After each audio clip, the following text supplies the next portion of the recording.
there's this running gag in the movie where people are meeting Dalton for the first time, and they're like, I guess I thought you'd be bigger.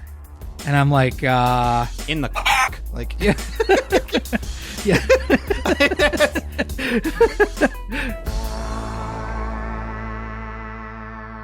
Greetings, loyal listeners and new recruits. I'm Drew Deitch. I'm Travis Newton. And this is GenreVision.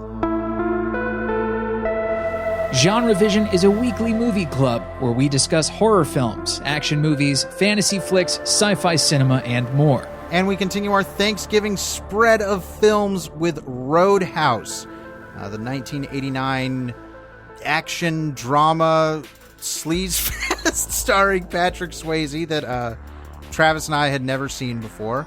Fun fact, just today, as we're recording this, they announced that a Roadhouse remake is on the way, with Jake Gyllenhaal in talks to lead and Doug Liman directing. That's not going to happen, but okay. Yeah. I know. Free Guy didn't happen either, but... I mean, well, the big question is, if Doug Liman's directing it, who's going to direct the rest of it when they fire him? Sure, right.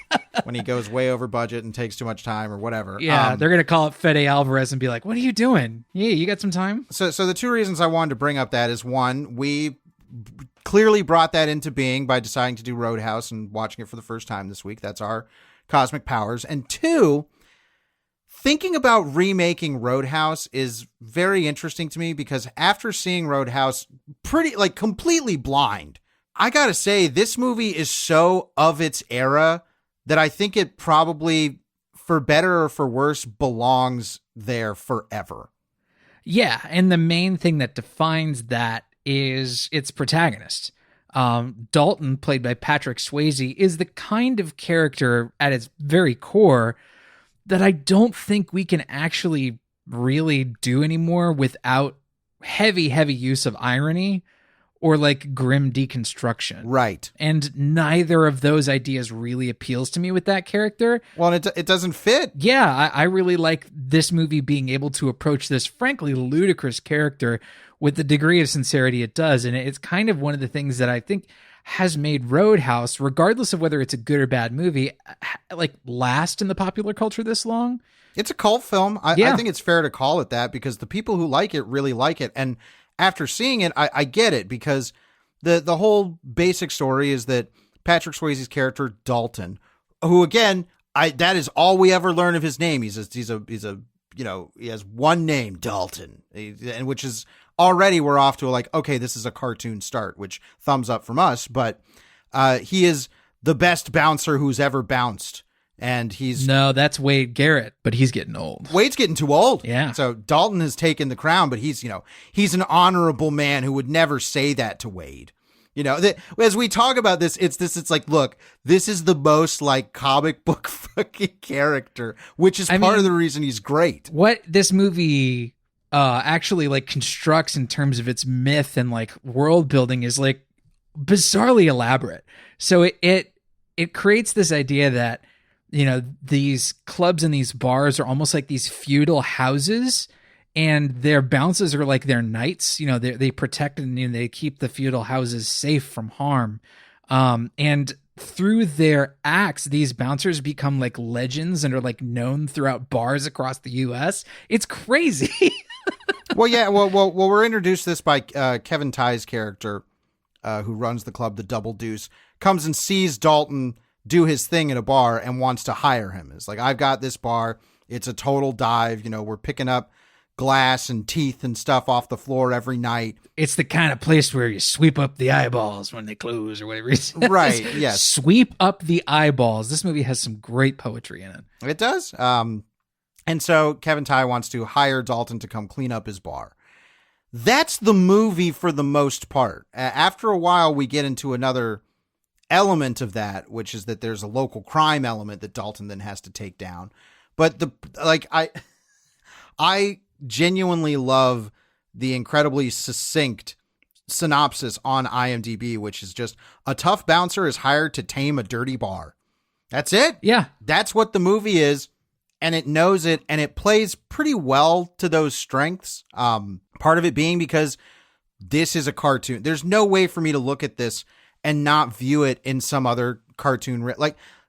in a way, you were talking about, there's this weird, like network of people know famous bouncers and like they're these mythic characters. It's like, this is kind of John Wick in that way. Yeah. There's this underworld and not, underworld more specifically in John Wick, but there's this world going on that we have no idea about that is complex with its own heroes and villains.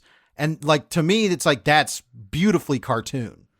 It is. And one of the things that I found so promising about this, like right off the bat, is that from a direction standpoint, like it's really assured from the very first sequence where Kevin Feige character comes into this big club where Dalton is bouncing, and it's just so assured. It reminded me a lot of the opening of Showgirls, oddly enough, where there's just such a sense of directorial style from the beginning and a really strong sense of perspective.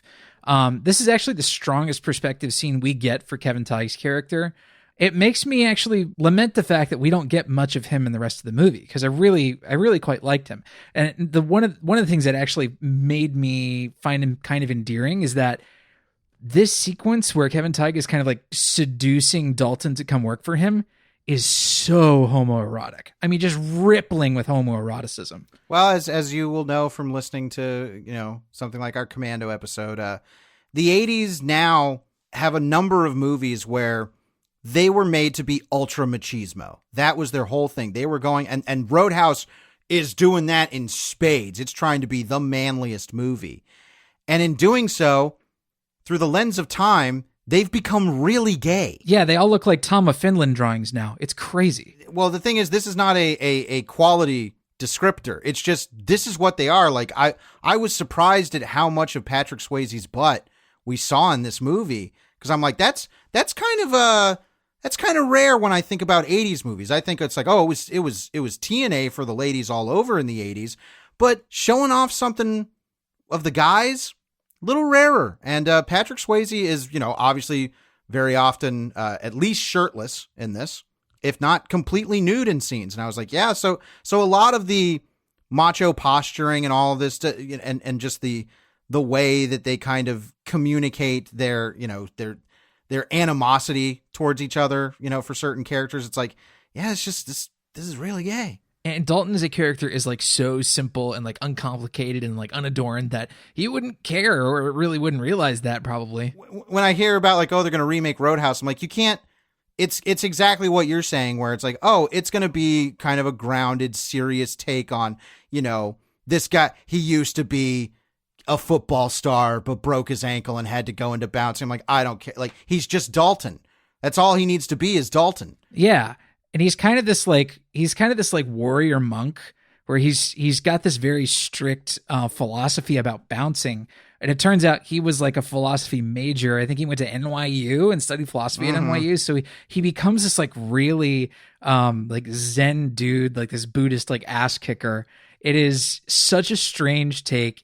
And the character is so silly, and he's mean in really cutting ways too. Like he comes into the Double Deuce, this shitty shit kicker bar owned by Kevin Feige, where they sweep up the eyeballs every night, and he starts reprimanding the staff. And I'm like, this is his like R. Lee Ermey scene where he gets to like chew everybody out. The viewpoint of machismo in this is that you can do that stuff, but it's all about doing it in the most cool, calm, collected manner possible. You don't fly off the handle. And what's interesting is that they try and create a flaw for Dalton.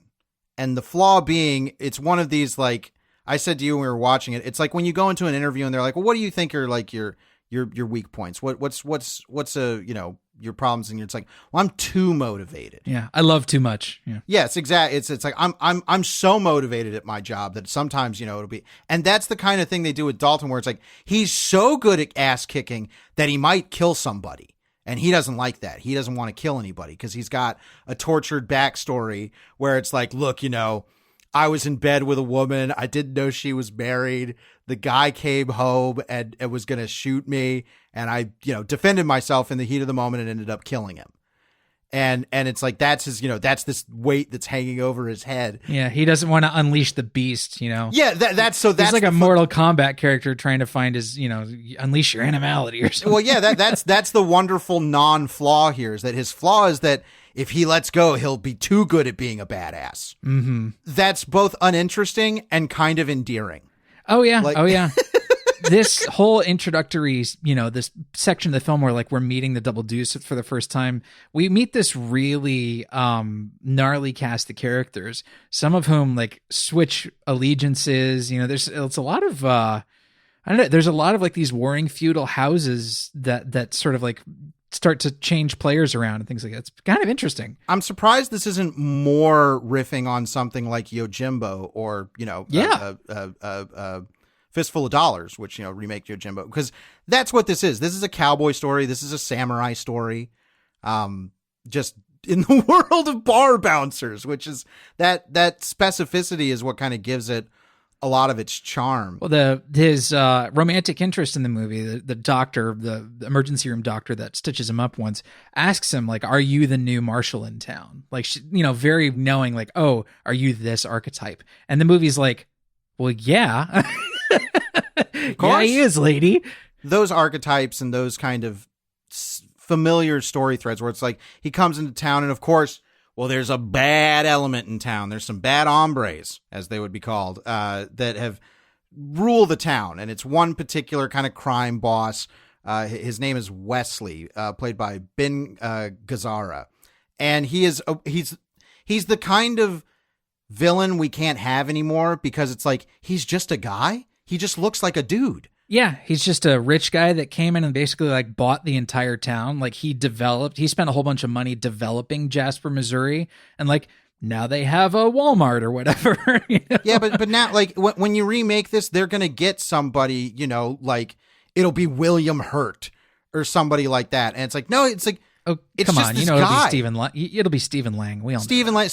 But that's what I'm saying is like you can't get somebody like this Ben Gazzara who's like, dude, that looks like a guy who's like just down at the dog track all day. They're clearly like playing up this idea that he's supposed to come off as like unassuming or like non-threatening physically, and his actions are supposed to convey a greater sense of menace, and they do pull that off. Well, everybody's scared of him. Yeah, there's like the scene where he beats up one of his henchmen.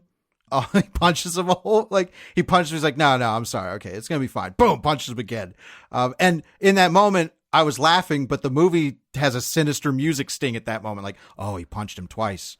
Man, ooh, yeah. They're scared of this guy.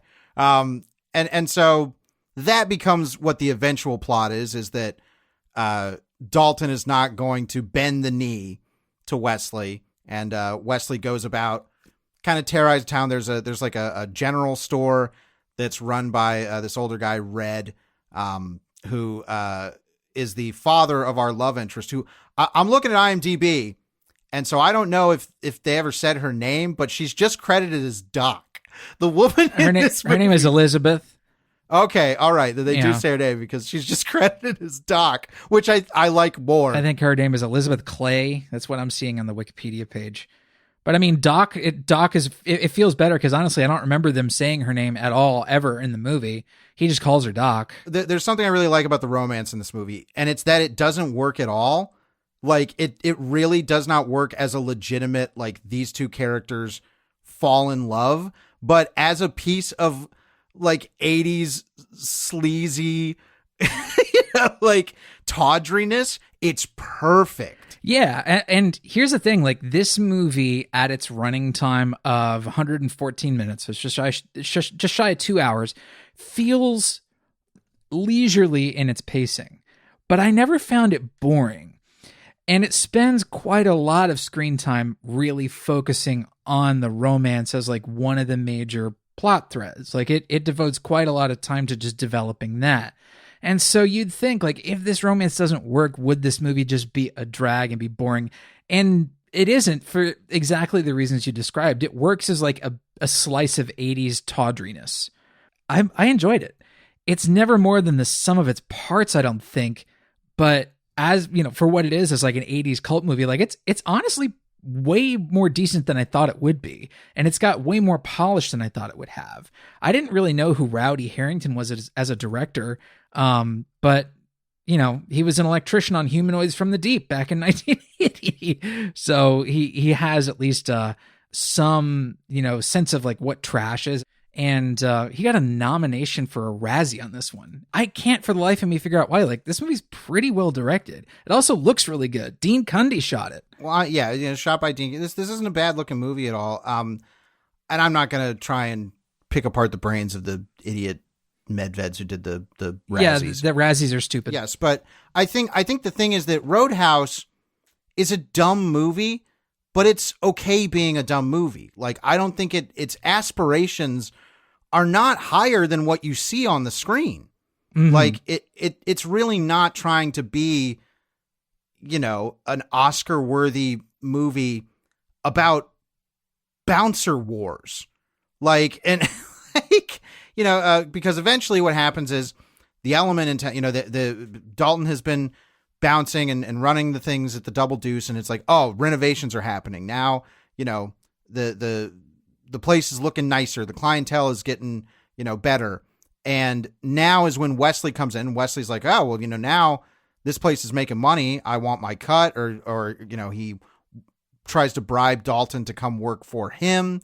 And Dalton's like, I would never work for you because you're a bad guy. And as soon as Dalton rejects him, that's when Wesley can sort of flex his influence, because Wesley is their liquor supplier. And so without that, they have no booze, and they start running out of booze. Right. So they have Wesley to go out, keeps his grip tight on the Double Deuce. Yes. It just then becomes an escalation of like, well, I'm going to keep doing this to screw you. And it's going to become more and more personal. You know, eventually somebody's got to get damseled. But so things start getting bad enough that Dalton calls in some reinforcements in the form of Sam Elliott, who, my God, is really vying to knock Patrick Swayze off of being the hottest man in this movie. I was frankly alarmed at how hot he is in this movie. It is this like pure cowboy swagger. He doesn't have the big soup strainer mustache in this movie. Instead, he's rocking like, you know, a 13 o'clock shadow. He's got whiskers. The entire movie. He is thoroughly whiskered. He's looking Salt like some serious 40 grit, you know, sandpaper all over his entire face. And he's got this, you know, this big head of greasy long hair, and you'd think like, oh, this guy looks like he looks like a vagrant, but he is exuding pure greasy sexiness, and it is undeniable the effect that it has in the movie. He is so watchable. He's fucking Sam Elliott, so of course he's great. Oh yeah, but I did not expect him to be like the hunk of the film. Well, and he's filling the role perfectly, where he's the old mentor. He's the old cowboy who, you know, has still got it, but is starting to wane. You know, his best days are behind him, and you know, him and Dalton have this very friendly relationship. It's not quite father son. No, it's not homoerotic either. That for one reason or another, like, this is the least homoerotic thing in the movie. No, they really do feel just like two coworkers who really like each other. Yeah. Like, and that's, you know, where their bond came from, and that they respect each other. They both, you know, do this business the way that they think it should be done. And so Wade obviously has plenty of respect to come in and help him out. So of course Wade becomes a target for Wesley. And he has to be talking about this, it's amazing how cliched this movie really is, but it's not trying to not be cliched. Mm-hmm. Like, it's not subverting anything. It really is exactly the story you would expect in terms of the basic beats of it. It's like, yeah, you know, cowboy comes into town, cleans the place up. There's a real bad element. Eventually that bad element does something that pushes it over the line for our hero. And then our hero has to go and shoot up the OK Corral. Eventually Wade is the one who gets killed. There's a great running bit. It's not a running bit, but a part of this plot point where Wesley's on the phone with Dalton and is saying like, look, I'm either going to kill your lady love, or I'm going to kill Wade. And you know what? I'm going to flip a coin. And then he doesn't tell him what the outcome was. And so Dalton comes back to the bar, and Wade had been beat up, and he's like, hey, just, you know, chill out here, have a beer, and I'll come back and get you. And when he comes back, Wade is dead. There's a knife stabbed into his chest with a note that says, "It was tails." Yeah. And it's at this point that, the movie we've been watching, which occasionally bursts out into like barroom brawl violence, explodes into 80s action. Like Patrick Swayze's character basically goes full commando on Ben Gazzara at this point. And the movie makes you wait a long time for this. I think in less deft hands, I think at the fingers of a clumsier filmmaker, this movie would suck so bad until this moment. But through some fairly solid writing, thanks to it's credited to 2 screenwriters. One of them is named David Lee Henry. David Lee Henry is not a real person. That's a pseudonym of R. Lance Hill, who was a screenwriter and novelist. And then the second credited screenwriter is Hilary Henkin, who had written Wag the Dog. She was nominated for both a Golden Globe and Academy Award on that one. So, it's, we have a woman's influence in the screenplay, which is definitely going to change, the kind of timbre of the film. Rodney Harrington doing a really good job making this like kind of an atmospheric movie. Like I do think that this is really adequately directed. The only thing I don't like about it is that Keith David is mostly out of focus. Yes, that's an unfortunate thing, is that Keith David has fairly high billing in the opening credits. I was like, oh, Keith David's in this, great. And I mean, he has maybe 5 lines and is just an out of focus bartender. That was a big disappointment there, because Keith David is a always welcome presence. Well, and it's not like he's like throwing punches or anything in the movie. Keith David is like the nerdy bartender, like the really good guy who never pockets any money. Can you even call him nerd? He has no personality. Yeah. You're just saying he's nerdy because he wears glasses. That's it. Like, there's no personality to say like he's nerdy. It could be anybody playing that role. It's a vapid role. But the casting is like never not fun. No, the cast is great. It's nice that I see Keith David there, even though he's underused. But, you and I kept finding more and more people that we were like, oh, hey, it's the guy who played, like, I think it's Sawyer's fake dad in Lost. Yes, that's Kevin Tighe. We also had a Terry Funk, a very influential pro wrestler, shows up and is kind of one of Dalton's first foils. Yep. The guy, like, Terry Funk. The guy from Tremors who plays Edgar Deems, the old guy in Tremors, he plays Emmett, who's like Dalton's landlord. Yeah, well, he's the guy. He's got this big, absolutely beautiful loft space that he's renting out to Dalton to live there. And what's important is that Emmett lives across the lake from Wesley's place. Right. So there's like what Wesley has these big parties that are very opulent and everything, that are annoying. He's flying his helicopter all over just to piss off Emmett. Mm-hmm. So that I love, that's like one of those details that I don't think you can write that today, because people will be like, that's so contrived. It's great. It's like one of the best things in the movie is that when he goes home, he's actually, right across the road from the enemy. The enemy's always there. They're both, just a lake away. So another one of the great casting things is Red West, who runs like that, car parts and general store. He's also the uncle of the romantic interest character. Red West was the dude who was like a close friend and bodyguard for Elvis, and Elvis fired him, and he ended up writing this like huge tell-all book called Elvis What Happened. Oh, okay, cool. Strange story with this guy, but here's the thing: like Red West gives a really good performance in this movie. He's like fully believable as that character. So I was really into it. He's the first one that stands up to Wesley in some way. He's not going to pay his protection racket or his cut or whatever. And so it ends up that his store gets burned down by Wesley. Yeah. So what this ends up building is that, oh yeah, there's a lot of old white guys in this town that don't like this Wesley dude, but they're not going to do anything about it.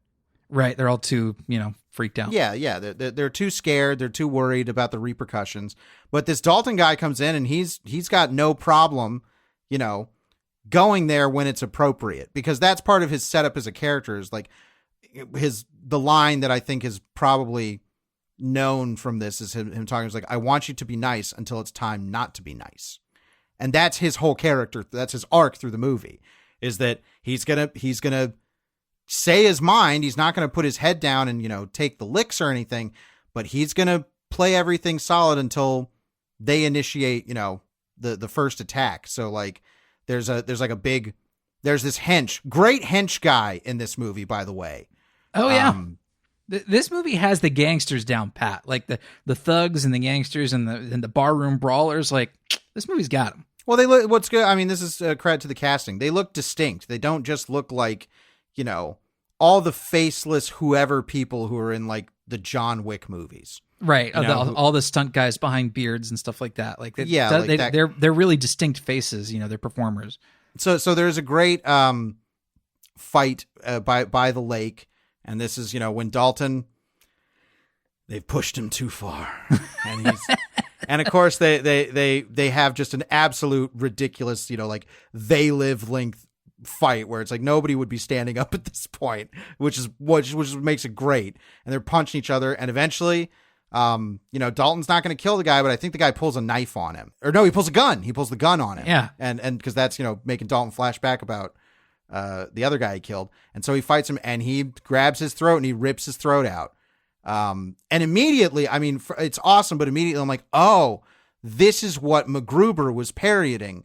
Like, not just the throat ripping, but this idea about the super collected, assured 80s hero badass who, if you really push him, he's going to become just, an absolute tornado of violence. Yeah. And, bless his heart, like, Swayze really pulled that turn off in the movie. He's good. And so much of it, I think, depends on using Swayze as a stunt performer in this fight scene, because you see him in like damn near every shot. I never caught a stunt double for Swayze. Wide and shots he's doing too. There's a lot of wide shots in the fight.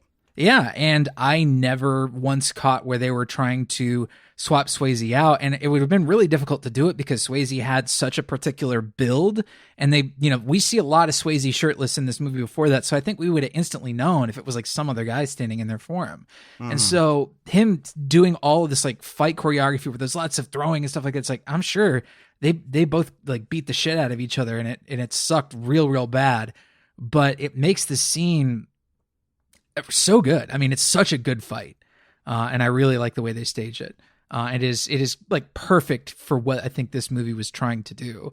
And it's at this stage, like, this is where the movie like suddenly flipped the totally rad switch and shit was totally rad. Oh yeah. I mean, the last act of this movie is, I'm bummed that this movie has something of a negative legacy, it would seem, by kind of, I guess, a mainstream. But this last act in which Dalton decides, like, all right, it's time to go to the Wesley compound and just blow them all away, is in some ways, I think this is almost textbook 80s B-movie action. It feels really like, yeah, when you think of like 80s B-movie action films and like their budgetary restrictions, but what they're able to pull off within that, the kind of just that setup of like it's a one-man army thing. Man, Roadhouse pulls it off. Yeah, saying it's textbooks almost makes it sound dry or boring, but this is not dry or boring. It is like really violent and very well staged. No, textbook is what you should be teaching. Yeah, absolutely. Like, you should teach this because it starts with Dalton has this Mercedes he's had the whole fucking movie that he keeps under lock and key and, tarped over. And so when he's finally let off the chain, he just guns this... Well, he's not in the car, but we find out. But this Mercedes guns into Wesley's compound. It goes off of a ramp, and it hits the ramp, so it's doing a turn midair. And midair, they set off an explosion in the front hood.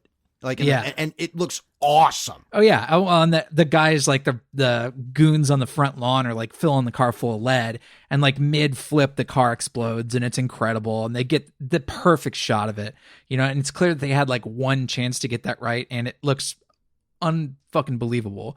And then, when the goons find out that there's nobody in the front seat, they look down at the gas pedal, and the gas pedal has been pinned to the floor using the same knife that was used to kill fucking Sam Elliott. It's like, oh shit, they pissed Dalton off something fierce. Yeah, and so I wasn't clear if he was killing all the goons. I want to believe he was killing them. I don't know if he was just incapacitating some of them. Well, he can't be killing. I don't think he was going around and Vulcan nerve pinching all these dudes. I think. Well, no, I actually know by what the movie says, he can't be killing them because he eventually gets to the final standoff with Wesley, and they have a fight. And Wesley has a slide about like, I always wanted to fight you, Dalton, and I'm like, what? Why? You're like, you look like a guy that runs a bodega. Like you're not some fighter guy. Like, no, what are you talking? Dalton kills one dude in the house on the way to get Dalton. And then there's like the other, like the fat, stupid hench person that he like tips a fake polar bear on over and he pins him and he passes out. I think he kills a dude before that. And you and I were like, oh, this is great. Well, we need clarification because the ending of this is like, well, Dalton's going to beat this dude's ass. And of course he does. He beats the shit out of him. And then he has that moment of like, I'm going to rip this fucker's throat out. And you and I are like, do it, Dalton. Fucking kill him. But because he's the hero, he stops himself and doesn't kill Wesley. So that makes me think like he couldn't have just been wanton killing other people and not having that emotional crisis. But unfortunately, like we were both like, no, don't be a good guy. Kill him. But again, he backs off. And we know, like, again, this is the cliche and it plays it perfectly. It's like, well, he's going to back off. And then Wesley is going to pull a gun, and try and get him. And then Dalton will be forced to kill him. But no, what happens is even stranger and kind of, I don't even know exactly how I feel about this. It's kind of my feelings overall in the movie where I'm like, this is really, really unforgivably stupid. And I think that's what makes it magical, is that in the ending, when Wesley is about to kill Dalton, all of a sudden, Red, the guy from the general store, has teleported into Dalton's place and has a shotgun and shoots Wesley. And we were like, what? Okay. And the squib work on this is incredible. Oh, there's huge bloody explosions coming out of fucking the bad guy. I call this hayseed ex machina. Like all of these local yokels just show up and start filling this villain full of lead. It's like Red and Emmett show up, and then Kevin Tighe's character shows up, and I was like, and it is legit. Like there is no hint that this is a thing that they're all thinking about as characters. They just appear in the end to fucking massacre Wesley, and then if just to put a point on it, the sheriff comes in and is like, what happened here? And they have a intended to be comical scene of all these old white guys going like, I didn't see anything. Did you see anything, Emmett? It's like, nope, didn't see anything. And the music is like, like something really fun. I'm like, this is the thing to me that put Roadhouse over the top in the best way. No, meanwhile, Wesley is lying on the floor. He has been shredded with shotgun fire. I mean, it is so gory. That's an incredibly gory ending. It is really funny. And that the hench who got, pinned under the polar bear and I don't know, passed out due to fear or whatever. He wakes up, he's like, I didn't say nothing. It's like, I got put under a polar bear. I missed the whole darn thing. Oh man, I enjoyed Roadhouse. I had a good time with it, but it was not going over the bar until that third act really kicked in. It was like, this is enjoyable. I like the cast. It's directed well. It's fun. It's a really good cartoon. But when that third act hit, it was like, okay, like I'm glad you were saving this for us because you really went there. And then when those old guys apparated into the scene with shotguns and just blew this guy away, I was like, this wasn't the movie I wanted. This wasn't the ending I wanted, but it might be the ending I needed. Yeah. Because I think if Dalton had just killed him, it'd be like, yeah, that was great. But this being such an out of left field way to get rid of the bad guy and keep Dalton's hands clean, his conscience is clean. He beat him fair and square, but didn't want to kill him. So instead, Kevin Tighe and Edgar Deebs from Trevor's could just blow him away with shotguns. It's like, okay, that's pretty wonderful.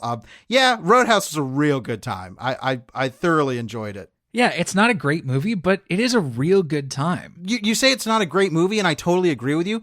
But it not being a great movie is kind of what makes it a great movie. Yeah, you're not wrong at all. I I went into this thinking it would be like kind of unremarkable and like, oh yeah, that was this fun, silly little thing, but it's not great. And it actually came out like really having a legit fun time with this one. It has lots of stupid, funny dialogue. Like I said, the poetry of this is very funny. There are some lines in this I'm like, what the fuck did he say? What was it? Someone called somebody chicken dick. I was like, what is that? I sure ain't going to show you my dick. It's so gay. Oh yeah. Well, yeah, Sam. Yes. Somebody says something and then Sam is like, I'm not going to show you my dick. And then he beats him up. Yeah. It's a good time. This is also the kind of movie like where there's a moment where a blade, like a secret blade, is revealed at the tip of somebody's boot, and the movie does like the perfect cartoon glint across like the beveled, sharpened edge of the blade. I was like, this movie knows what I want. All it was missing is like a hit on a triangle on the soundtrack when that happened. Just like, there may have been a subtle effect in the sound. I don't remember, but it is possible. It's that kind of movie. It wouldn't be out of place for it. No, and it makes it more enjoyable. Yeah. This is a really, really good piece of pulp fun, and I get why people like it. Thank you, Roadhouse. Yeah, no, I was up for whatever Roadhouse have to offer. I think it should. If it hasn't gotten a 4K scan yet, it absolutely should, because it looks like a Carpenter movie basically. That is how Cundy shot it. With these really nice anamorphic lenses, and it probably doesn't have as much anamorphic lens flare as a Carpenter movie would, but it looks expensive. It doesn't look like some cheapo, Western. No. Although at its heart that's kind of what it is. Right. That's why I say it's like that spirit actually makes it better than it probably is. Mm-hmm. Like it really knows that's what it wants to be, and it's very assured of that. And so its cheapness by design is actually one of the things that makes that elevates it into being something a lot more fun than it probably should be. Yep, fully agree. So yeah, Roadhouse, great time, very, very fun blind watch by the two of us. And now we will head over to the shelf where we pick movies that might act as good pairings or substitutes for our main topic. And you, loyal listener, can go to GenreVision.com and comment on the post for this episode with your own shelf pick, because the shelf is a collaborative thing. We're building this shelf of movies together, and when you submit a shelf pick, it will be featured on next week's show. Travis, what are you going to pull off the shelf for Roadhouse? I was thinking about 80s movies that are sort of inspired by Westerns, where this sort of new and intimidating guy blows into town.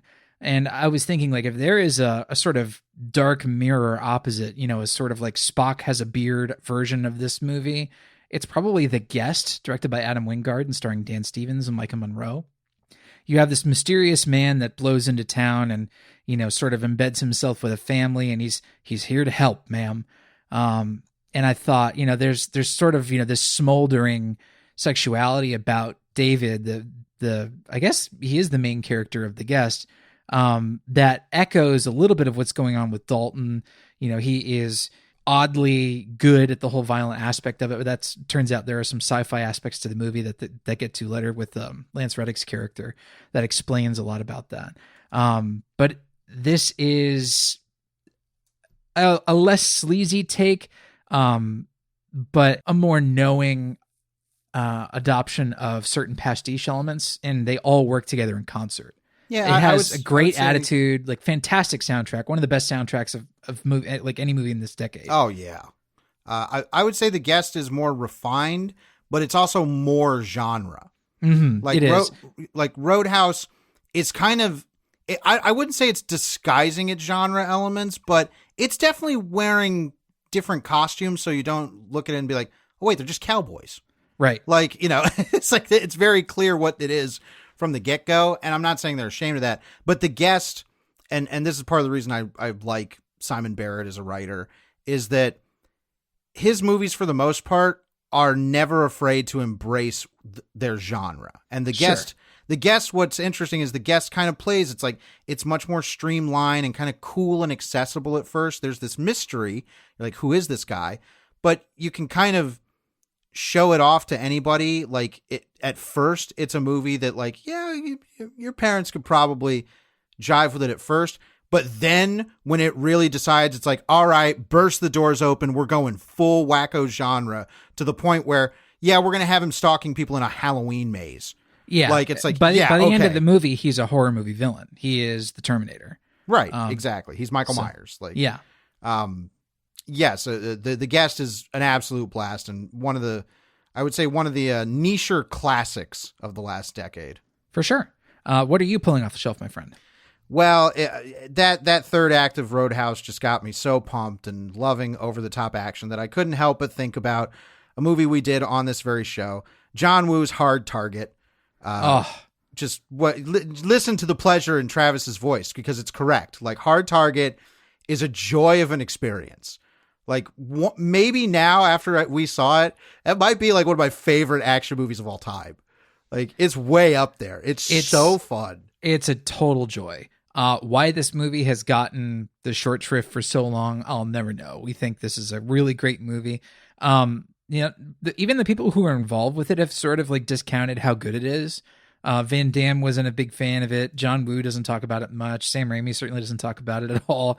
But this movie is way better than any of them give it credit for.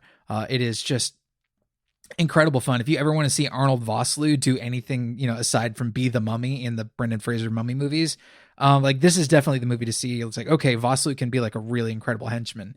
He's and great. Boy, is he. Lance Henriksen's death is incredible. Oh, yeah. But this will be my selling point. If you've never seen Hard Target, if you watch Hard Target, you are going to see Wilford Brimley on horseback raising a bow, like bow and arrow, above his head as he rides away from a giant explosion. And it's one of the greatest images ever committed to film. It's incredible. It's certainly one of my favorite shots in John Woo's filmography. It's definitely one of my favorite Wilford Brimley roles. It's tough to beat Blair from The Thing. Yeah, Wilford Brimley, but goddamn, the thick Cajun accent they put on Wilford Brimley in this movie. Ooh, delicious. Yeah, just seasoning my steak with that accent. Yeah. Yeah. Hard Target is an absolute blast, and one I believe, I don't know if it's come out yet, but it's supposed to be out on 4K HD. I'm looking forward to revisiting that in better quality. I wonder which cut it'll be, because there's an uncut version out there. Yes, I do have access to some other. There's apparently like 2 or 3 cuts of this movie. Okay. And I know that they talked about not being able to get the materials for another cut. I don't know if they have. I think there's like 3 cuts officially out there. Because there was like an international version that was different. Yeah, I saw the U.S. theatrical one. You saw the one that was released as uncut, and they're not different enough that you and I like fell way out of sync when we were watching it. Or anything no, like it was a couple of frames here and there. Yeah, but there's apparently a lot more. So yeah, but we will definitely be revisiting Hard Target because it's so good. Now we will head over to the listener shelf picks for last week's episode on Dune. And I am not surprised, but I am absolutely elated that y'all came out for shelf picks for Dune, including some new people to the comments, I believe. Or, if you have been commenting before, it's just haven't seen you in a while. But Sergey Fabrizio went with Stargate 1994, the film, because sand. I know I've seen Stargate at least twice, and I know nothing about that movie. So I don't know, maybe that's got to be revisited someday with a critical eye. Hobb went with the Dune miniseries, the first one, from 2005 on Sci-Fi, and also Chronicles of Riddick, which is a pretty good shelf pick for that movie. It is. Stephen Nesbella and Waldrumpus both went with Beetlejuice because sandworms, a total agreement. I would say sandworms are the number 2 best sandworm on film after the graboids from Tremors. JT went with the documentary Jodorowsky's Dune. Eric Fuchs went with Tank Girl. Hi, Danny. If you don't know, Tank Girl is very near and dear to Danny's heart. Maybe not so much the movie, but the character. Palefire went with the Lynch Dune from 1984. Mr. Milksteak went with Mad Max Fury Road and the original Star Wars. Cthulhu Bob went with Annihilation because we talked about Alex Garland. And watch Annihilation. It's great. Eric Johnson went with The Hobbit, believing that because of the way they're splitting up these movies, it might get hobbited. And Dwight Egan Sora, who I believe is a new commenter, went with Fantastic Planet from 1973. That's an awesome watch. And The Dark Crystal from 1982, which is another awesome watch. Really awesome, cool sci-fi fantasy films there. Thank you so much, everybody. Love, love, love having all these listener shelf picks every week. It's building the shelf to be this big, beautiful thing, and it wouldn't be that without all y'all. So thank you so much. Now, we do have some quick calls to action to do, but stick around because I'm going to be talking about a returning show on Adult Swim. And Travis is going to be talking about one of the most, I believe, critically acclaimed horror movies of the year. So we actually get to celebrate a new review on the Apple Podcast Store. And this comes from Sete Barcos. They said, 5 stars, a great movie podcast. There's a lot of dudes talking about movies podcasts out there, but GenreVision is one of the best. The hosts, Drew and Travis, have a wonderfully warm rapport. They approach film generally and genre fiction specifically with a sincere love and genuine intelligence. Oh, thank you. That's very sweet. Thank you so much, Seta Barcos. You have just helped out GenreVision in an incredible way because these reviews are worth something. They really help out the show. And Sete Barcos has now helped out the show by leaving a review. If you want to be cool, like Sete Barcos, you can leave a review on the Apple Podcast Store, the rating and review, I should say. If you leave a written review, we will feature it here on the show. And then last but not least, if you love, love, love GenreVision and you want more of it, you can go to patreon.com/GenreVision and become a premium subscriber for just $5 a month. It will get you access to hours upon hours of bonus material, including weekly pre-shows. We just did one. Our pre-show this week was kind of kicking back and forth an idea for a Friday the 13th movie. And that might be something we chase in future pre-shows. We had a good time talking about that. But you'll get access to those pre-shows. We do monthly extended currently consuming episodes. We have bonus material for all these GenreVision podcasts, including FinFlix and Third Time's a Charm. And for just $5 a month, you can get access to all of it. So go check that out at patreon.com/GenreVision. Let's wrap things up with some currently consuming. Nom, nom, nom, nom, nom. Travis, what's been on your plate? I just finished my rental of The Night House, which is now available on VOD platforms. The Night House is a new horror film that was released under the Searchlight banner. So I believe this is something that was originally a Fox thing and then got bought up by Disney. So now it's not, 20th Century Fox's Searchlight thing. It is now just Searchlight from 20th Century Pictures. And I'm not sure what Disney's idea for a release, plan was for this. But regardless, it did get some critical acclaim. And it did wind up on VOD fairly quickly because we're in the year of our Lord 2021. It stars Rebecca Hall as a recent widow or a new widow, and her husband has died under some pretty nasty circumstances, unfortunately. And she's a teacher and now struggling, at the end of the school year to, resolve kids' grades and doing this kind of stuff. She lives in a lakeside house in upstate New York that her late husband designed and built. Evidently he was some sort of architect, and she starts to have ghostly events happen to her, apparitions. There's this really haunting sequence early in the movie where she sees muddy footprints leading up from the dock behind her house, and the movie is a super slow burn, but where it goes is super unsettling and creepy. I did not expect this to go where it went because it doesn't follow any standard story templates, but Bruckner handles this with such a deft hand directorially. I've seen stuff from Bruckner where I was like, okay, yeah, this guy's really got it going on. This guy's got serious potential. I didn't quite know he had this in him though. And this really makes me grateful that he's working on the new Hellraiser right now. There's some stuff in here that is so inventive from a writing standpoint. Rebecca Hall's performance in it is great. I was all about it. It's not an easy film because the subject matter is just so, I don't know, probably not fitting for many people in the year 2021 when, nobody wants to talk about a lot of the stuff that's going on here. Sure. But yeah, I was thoroughly impressed by what happened here. Yeah, I'm definitely going to watch it by the end of the year. I've heard nothing but good stuff. It sounds very much up my alley. Well, on my end, one of my favorite shows is back on the air. This is Joe Pera Talks With You. If you don't know, I would describe Joe Pera Talks With You as, let's see, something of a outdoorsy ASMR Mr. Rogers. It's this guy who kind of talks like this. He has sort of like an impossible accent where like nobody quite talks like he does. Where are they? I think, are they in? It's some section of like Pennsylvania or some section of New York. That's like no. It's the place that the show, the town that the show takes place in, Marquette. I can't remember exactly what state that's in, but because there's a whole bunch of stuff about Marquette. And the thing is that when I say it like that, it just sounds like it's like, oh, it's extreme comfort watching. That's an element to it, but there has always been a genuine narrative going on. Even from the first episode is called Joe Pera tells you about iron, like talks to you about iron. And he's talking about the importance of iron. And he's just, standing there holding a little iron chunk going like, iron has done all of this, blah, blah, blah.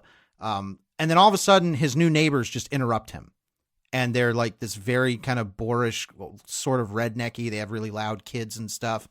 And they interrupt him doing what's, I guess, his show. The reality of this is very interesting. And when it's like, he's putting on a show for us and breaking the fourth wall and talking directly to the audience. And that's something that a lot of the characters will go along with, but then other things will happen. And it's like, okay, their lives go on as normal. This isn't like an Office thing where there's like, or What We Do in the Shadows, where there's a camera crew. Mm-hmm.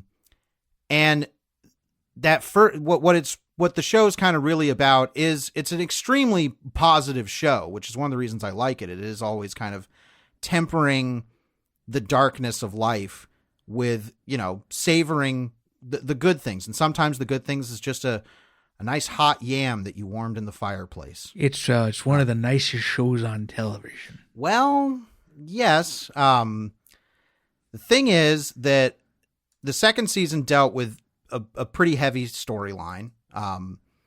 And I was interested because this one's like, well, I believe this was filmed, during the pandemic. Mm-hmm. What's going to go on? And the first episode is called Joe Pera Sits With You. And it's where he takes his friend Gene to a furniture store to buy a retirement chair. Gene has been coming to the store for years, has always been trying out the chairs, but never bought one. But he's very, very friendly with the staff. They all know him there. And, he's going to buy his retirement chair because he's like, this is, if I do this right, this should be the last chair I ever have to buy. But there is a sense that Gene just likes coming to the store. They talk about like, yeah, isn't this place great? And Joe Pera's like, yeah, it's like a communal living room. And, so at the end of the episode, I'm going to spoil the first episode ending.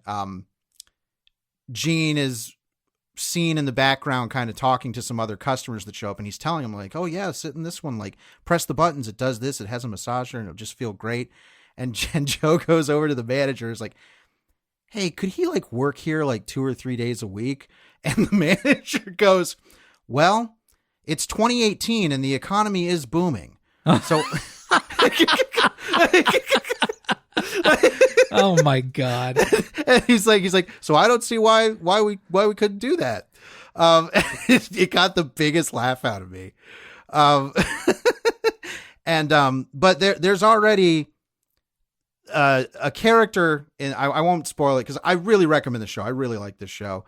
One of the characters is a like doomsday prepper and is very, very like, oh my God, reading, all this, keeping tabs on the news and some horrible thing, like waiting for the big moment to happen.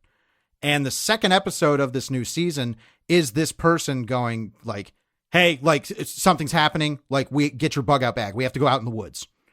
And Joe goes along with it. Like, he's like, yeah, it's okay. Like, we'll go out there. Cause he's like, there, and he's like, their fears aren't irrational. Like, and he goes through the history of like all of Marquette's churches burning down. He's like, in 1903, this church burned down. In 1936, this church burned down, which led to the question, like, why are the churches so flammable? Like, but he says, it's like, so, these catastrophes do happen. And then he's like, but in all honesty, like, it's just nice to be out here. And there is this undercurrent of darkness, especially with this character. They did this in the other season too, where it's like, yeah, this is the worrying about the world and being really scared about what's going on. And clearly this is got to be influenced by the pandemic happening and them deciding to write this particular story. And kind of dealing like, and saying like the end of the episode was really, really rewarding. Cause it's like, look, it's okay to like feel scared like this. Your fears are not irrational, but the only thing is that you should talk to people about them. Like that's where like Joe's kind of, Mr. Rogers moment happens is like, if you want to talk about it with me, of course I'm here. But if not, if you don't feel comfortable talking to me, like, is there somebody that you can talk to when you get these feelings that you think the world is ending? It's an incredible, like it wears its heart on its sleeve. It's a very funny show. Like it's dry, but it's very funny. And it has this attitude underneath the surface where it's like, look, we're not just a whole bunch of, safe space sweater hug people. Like we recognize that life is fucked up and bad. But Joe is the kind of character that wants to try and deal with that in the best ways possible. Sometimes to ludicrous degrees. It's a very, very delightful show. I love it. I'm so glad it's back. And, it's on Adult Swim. So, the episodes are like 11 minutes, easy to digest. I'm very glad I have that to look forward to, for these next coming weeks. But that is going to wrap up our Roadhouse episode. And next week, it looks like we're just going to keep the action going, but we are going to dive over to one of our favorite subgenres of film, which are the HK Hong Kong action movies. And we're doing Dragons Forever, which is another one that both Travis and I will not, looking at this, our Thanksgiving spread will all be movies you and I have both never seen. Oh, interesting. Okay. Yes. So it's kind of like an unwitting theme month here. Yeah, I mean, in a way, this is the Thanksgiving spread of foods we've never eaten. Interesting. So not Thanksgiving at all, because that's just same shit everybody eats every year. You just want the turkey and cranberry and mashed potatoes. And just give me the same goddamn gravy I've been eating since I was 2. Thank you. This is hipster Thanksgiving, where it's like, you can't have any of the normal food. Yeah. So anyway, speaking of schedules, we do have December's schedule up. You can check that out at GenreVision.com/schedule. We are taking a week off. The last week of December is a week that we will take for us and for you, because you deserve a break from us too sometimes. That's right. But yes, we will be back next week with Dragons Forever. We hope you will as well. As always, thank you so much for listening. I'm Drew Deitch. I'm Travis Newton. And we will see you next week. Right here on GenreVision.